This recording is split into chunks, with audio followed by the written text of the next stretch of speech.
এবারে duet admission পরীক্ষায় ফিজিক্সে মোট 4টা ম্যাথ আসছিল।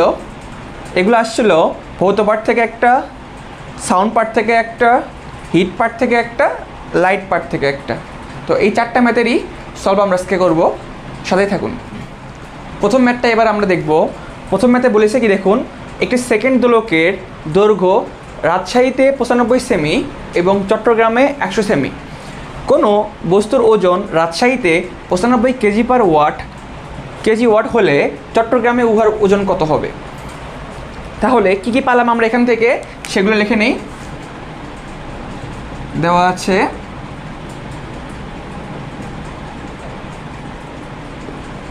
কি দেওয়া আছে আমাদের? রাজশাহীর দৈর্ঘ্য, তাহলে এল আর দিলাম কত? 95 সেমি।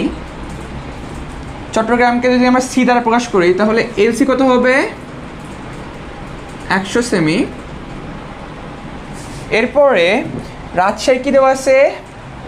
কেজি ওয়েটটা দেওয়া আছে কত? এটাকে ডাব্লিউ দ্বারা প্রকাশ করলাম, ডাব্লিউ আর ইকুয়াল 95 কেজি ওয়েট। তাহলে আমাদের আননোনটা কি? চট্টগ্রামের ওজনটা আননোন, এটা হট। তাহলে আমরা একটা সূত্র জানি না, কি জানি সেটা? উই নো, সেটা কি সূত্র?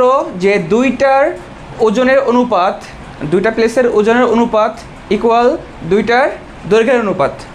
তাহলে আমি যদি চট্টগ্রামের ওজন এবং রাজশাহীর ওজন অনুপাত করি তাহলে কি লিখতে পারবো? চট্টগ্রামের দৈর্ঘ্য এলসি ভাগ রাজশাহীর দৈর্ঘ্য এলআর। এখন জাস্ট মানগুলো বসাই দিন, তাহলেই অ্যান্সার চলে আসবে। আমাদের ডাব্লিউসি আননোন, ডাব্লিউ আর কত পাইছি আমরা? 95, এলসি কত পাইছি? 100, এলআর 95। দেখুন তো উভয় পক্ষ থেকে কী হচ্ছে? 95 কী হবে? কেটে যাবে, থাকবে কি তাহলে? চট্টগ্রামে সেকেন্ড দোলকের ওয়েটটা কত হবে? 100 কেজি ওয়েট। খুব ইজি একটা ম্যাথ ছিল, এটাই আমাদের অ্যান্সার।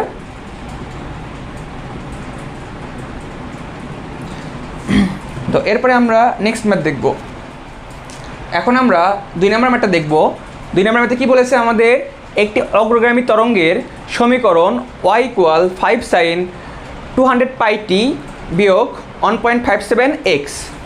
এখানে সব রাশি এসআই এককে তরঙ্গটির বিস্তার, কম্পাঙ্ক, বেগ ও পর্যায়কাল বের করতে বলছে। তাহলে এখানে একটা জিনিস মনে রাখতে হবে, এসআই একক কথাটা, যদি এসআই একক কথা বলা থাকে এই ম্যাথের ক্ষেত্রে, তাহলে সব একক আমাদের কিসে নিয়ে আসতে হবে? মিটারে নিয়ে আসতে হবে। এবং যদি সিজিএস বলা থাকতো তাহলে সেন্টিমিটার এককে নিয়ে আসতাম, এই পার্থক্য। এখন আমাদের চাইছে কি? বিস্তার। বিস্তারকে আমরা কী দ্বারা প্রকাশ করে থাকি? এ দ্বারা, এটা আননোন। এরপরে কি? কম্পাঙ্ক চাইছে,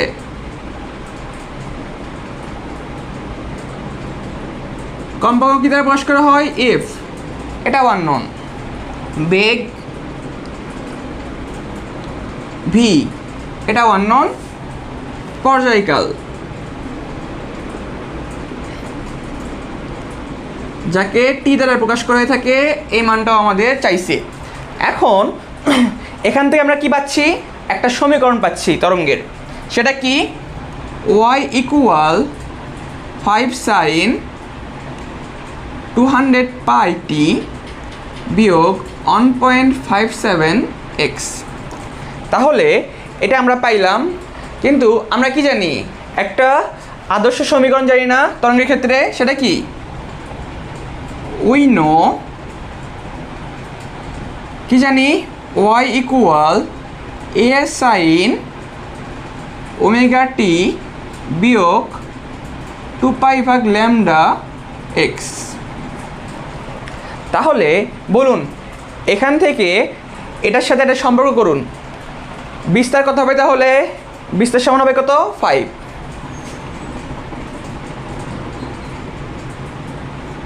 এ ইকুয়াল 5, এককটা কিসে হবে? মিটারে।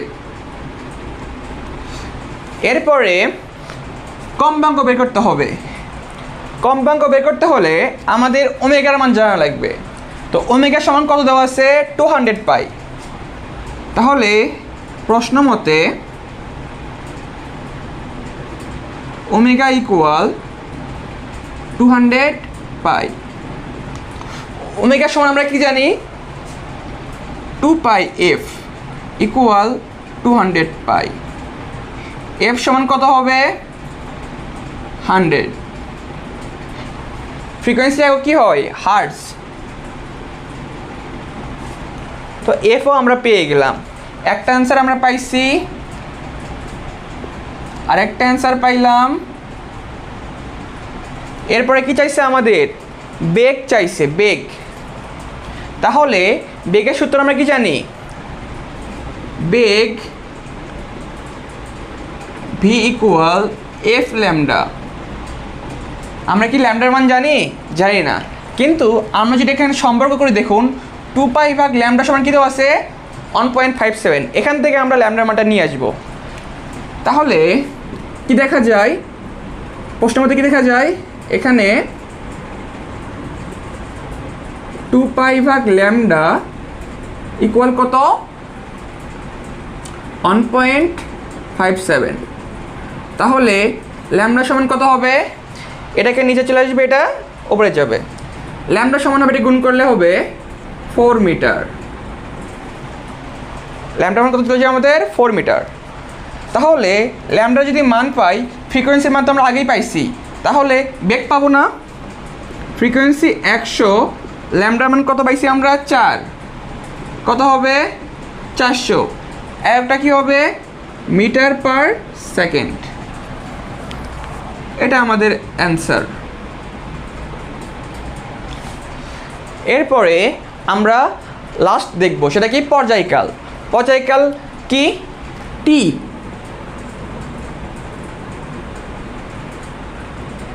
পর্যায়কালকে আমাদের বড় হাতের টি দ্বারা প্রকাশ করা হয়। টি সমান কি আমরা জানি? 1/f। তাহলে এফ এর মধ্যে জানি কত? 100। তাহলে অ্যান্সার কত হবে? 0.01 সেকেন্ড। পর্যায়কাল একক সেকেন্ড। এটা আমাদের আরেকটা অ্যান্সার। তো এই ছিল মোটামুটি আমাদের 2 নম্বর ম্যাথটা। নেক্সট ম্যাথ আমরা দেখব। এখন আমরা 3 নম্বর ম্যাথটা দেখব। কি বলছে? কিছু পরিমাণ ফুটন্ত পানি এবং 15 ডিগ্রি সেলসিয়াস তাপমাত্রার কলের পানি একত্রিত করা হলো। মিশ্রিত পানির পরিমাণ 20 গ্যালন এবং ইহার তাপমাত্রা 35 ডিগ্রি সেলসিয়াস হলে মিশ্রণের ফুটন্ত পানি ও কলের পানির পরিমাণ নির্ণয় করো। তাহলে এখানে আমরা যা যা পাচ্ছি সেগুলো লিখে নেব।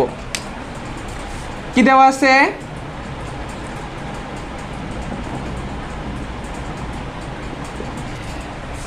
এখানে কলের পানির তাপমাত্রা দেওয়া আছে।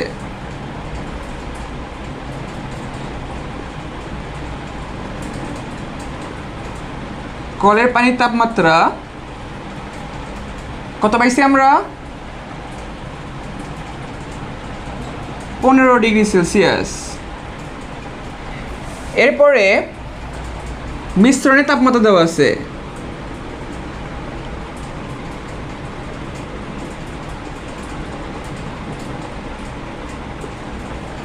কত সেটা? 35 ডিগ্রি সেলসিয়াস। এবং মিশ্রিত পানির পরিমাণ দেওয়া আছে।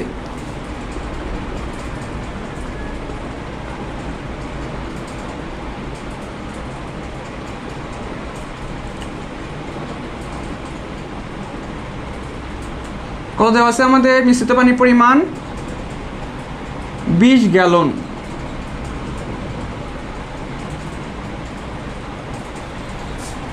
মিশ্রিত পানির পরিমাণ কত দেওয়া আছে? 20 গ্যালন। তাহলে আমাদের কী বের করতে হবে? ফুটন্ত পানির পরিমাণ ও কলের পানির পরিমাণ। যদি লেট ফুটন্ত পানির পরিমাণ ইকুয়াল এক্স ধরি, এক্স গ্যালন, তাহলে কলের পানির পরিমাণ পাবো না? পাবো। কলের পানির পরিমাণ কত হবে? তাহলে মিশ্রিত পানি মানে কি? কলের পানি এবং ফুটন্ত পানি কি একসাথে করা হয়েছে। তাহলে ফুটন্ত পানি যদি এক্স হয়, মোট পানি থেকে ফুটন্ত পানি বিয়োগ দিলে কি পাবো আমরা? কলের পানির পরিমাণ পাবো 20 মাইনাস এক্স গ্যালন। এটি বুঝতে পারছেন?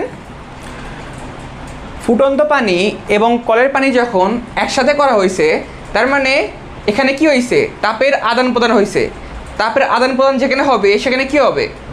গৃহীত তাপ এবং বর্জিত তাপ কি হয়ে যাবে? একসময় সমান হয়ে যাবে। সেটাই আমরা লিখব, উই নো, কি জানি, গৃহীত তাপ ইকুয়াল বর্জিত তাপ।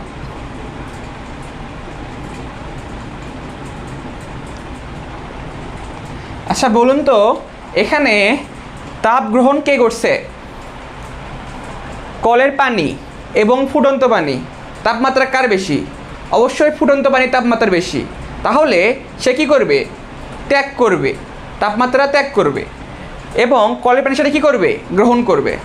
তাহলে এই পাশে যে গৃহীত তাপ হবে তা কিসের জন্য? কলের পানির জন্য। এই পাশে যে বর্জিত তাপ হবে তা কিসের জন্য হবে? ফুটন্ত পানির জন্য। তাহলে আমাদের কলের পানির তাপমাত্রা কত ছিল? 15 ডিগ্রি সেলসিয়াস। এখান থেকে মিশ্রণের তাপমাত্রা কত হয়ে গেছে আমাদের? 35 ডিগ্রিতে গেছে। তাপ গ্রহণ করতে করতে সে কোথায় গেছে? 35 ডিগ্রিতে। সেমভাবে আমাদের যে ফুটন্ত পানি আছে তার তাপমাত্রা কত হয়? ফুটন্ত পানির তাপমাত্রা আমরা জানি 100 ডিগ্রি সেলসিয়াস। সেখান থেকে সে কততে আসছে? নামতে নামতে 35 ডিগ্রিতে আসছে। তাহলে 100 থেকে সে কই গেছে? 35 ডিগ্রিতে। এটুকু আমাদের বুঝতে হবে। এটা আপনাদের পরীক্ষাতে লিখতে হয় না, জাস্ট বোঝালাম। তাহলে যেহেতু এখানে তাপমাত্রার পার্থক্য হয়েছে, এখানে কোনো অবস্থার পার্থক্য হয়েছে? হয়নি। তাহলে একটা সূত্র ইউজ হবে, সেটা কি হবে? MS del T. তাহলে গৃহীত তাপের যেহেতু কলের, এই জন্য এটাকে আমি ধরলাম এম1 এস1 ডেল টি ইকুয়াল এস1 না এস, তাপমাত্রা তো আবেগ তাপ তো সমান, M2 S del T, del T one del T two ধরলাম। আচ্ছা, তাহলে আমাদের এখানে ফুটন্ত পানির পরিমাণ এক্স গ্যালন ধরছিলাম, কলের পানির পরিমাণ কত ধরছিলাম? 20 মাইনাস এক্স। তাহলে এখানে কলের পানির পরিমাণটা বসাই দিন, 20 মাইনাস এক্স। একটা জিনিস হচ্ছে এস, আপেক্ষিক তাপ কত হবে এখানে আমাদের? পানির ক্ষেত্রে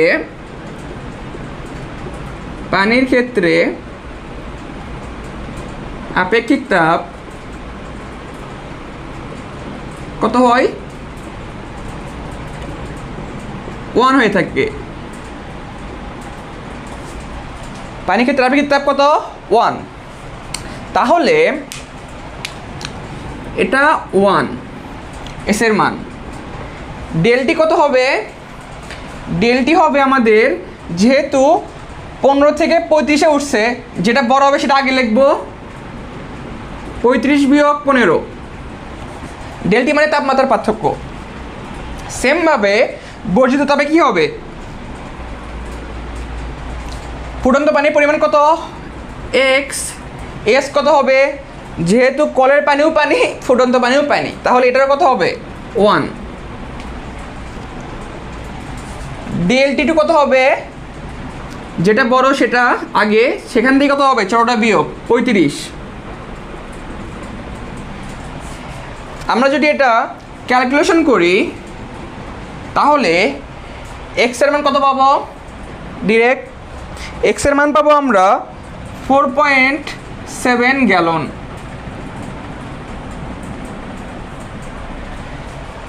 এক্সের মান পাওয়া মানে কিসের মান পাওয়া? ফুটন্ত পানির পরিমাণ আমাদের পেয়ে যাওয়া। তাহলে এটাই কিসের মান? ফুটন্ত পানি। কত হচ্ছে? 4.7 গ্যালন। তাহলে যদি ফুটন্ত পানি পেয়ে যান, কলের পানির পরিমাণ পাবেন না? পাবেন। কলের পানি কতটুকু হবে? এই যে মোট পরিমাণ ছিল 20, সেখান থেকে 4.7 বিয়োগ দেবো আমরা, তাহলে কত পাবো? 15.3 গ্যালন। এটা একটা অ্যান্সার, এটা একটা অ্যান্সার। আশা করি বুঝতে পারছেন এই ম্যাথটাও। এরপর আমরা লাস্ট ম্যাথটা দেখব। কি বলছে? 15 সেমি ফোকাস দূরত্বের একটি লেন্সে একটি বস্তুর 3 গুণ বিবর্ধিত বাস্তব বিম্ব গঠিত হলো, বস্তুর দূরত্ব নির্ণয় করো। দেয়া আছে কি আমাদের?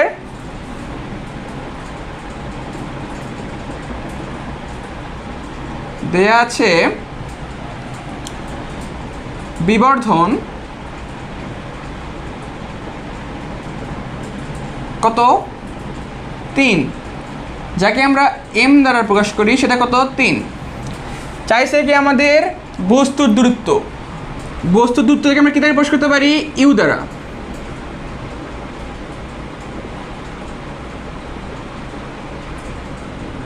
You equal what? তা এখন আমরা কি দেখব? ওই নো বিবর্ধন সমান কি জানি আমরা?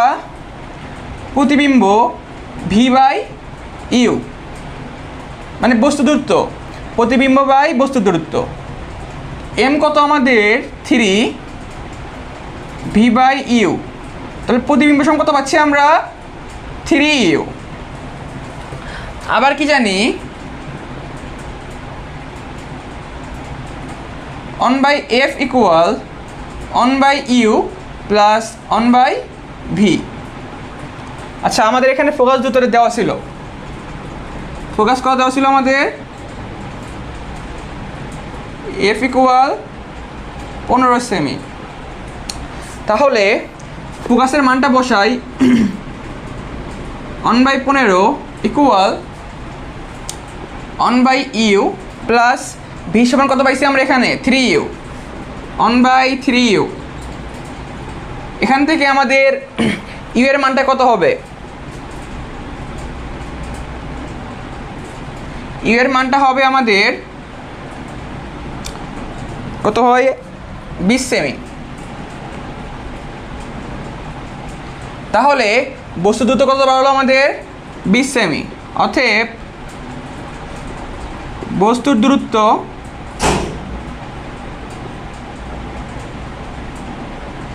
সেমি। এটাই আমাদের অ্যান্সার।